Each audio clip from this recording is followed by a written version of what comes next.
যদি পরিচয় দিয়ে একটু কথা বলতে, কেন আসছো? আমার নাম হচ্ছিল নিহার। আমি এখানে এসেছি হচ্ছিল এই যে আজকে যে বই মেলাটা হচ্ছে সেটা দেখতে এসেছি। আর যদি আমি এখানে বইও নিতে এসেছি। জাস্ট আমি হলো ইসলামিক সব বইগুলো দেখে তারপরে নিব। কিন্তু এটা হলো আমি ইসলামের ব্যাপারে অনেক কিছুই জানি, বাট এটা আরো শিক্ষণীয় জিনিসগুলো আমি জানার জন্য আমি শিক্ষণীয় বইগুলো আমি নিব। ইসলামে যে এখান থেকে আরো নতুন নতুন কিছু বুঝতে পারবো। বই মেলাতে এসে তোমার কেমন লাগছে? আলহামদুলিল্লাহ, অনেক ভালো লাগছে। কি কিনেছো আজকে?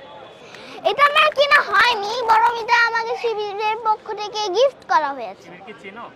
ইয়েস। কেমন শিবির? অনেক ভালো। শিবির করতে চাও? ইয়েস। আমি আজকে এখানে যে আবার হচ্ছিল কথা বলা হচ্ছিল, তখন আমি হচ্ছিল শিবির আঙ্কেলের যেটা সেটা হচ্ছিল জাহিদ আঙ্কেল, তাকে হচ্ছিল আমি দিয়েছি আই লাভ শিবির, ওইটা আমি দিয়েছি। শিবির সম্পর্কে তুমি কি জানো? শিবির সম্পর্কে আমি অনেক ভালো জানি যে শিবির আল্লাহকে মেনে চলে, সেটা আমার কাছে অনেক ভালো লাগে।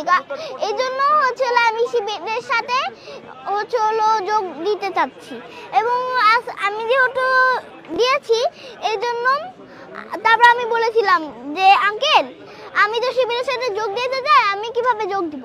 পরে আমাকে এই বইটা দিয়েছে অনেকগুলা। হ্যাঁ, কোন আঙ্কেলকে বলছো? জাহিদ আঙ্কেল। কে সে জাহিদ আঙ্কেল? ওই যে কিছুক্ষণ আগে এখানে যে ইন্টারভিউ দিচ্ছিল সেই আঙ্কেলটা জাহিদ আঙ্কেল। ওনাকে কি চেনো? ইয়েস। কিভাবে চেনো? এই যে শোনা হয়েছিল, তারপরে আবার এত কিছু হয়েছিল, তারপর আবার হচ্ছিল শিবির ডাকা হয়, তারপরে এখান থেকেই জানা। শিবিরের কোন দিকটা ভালো লাগে বেশি?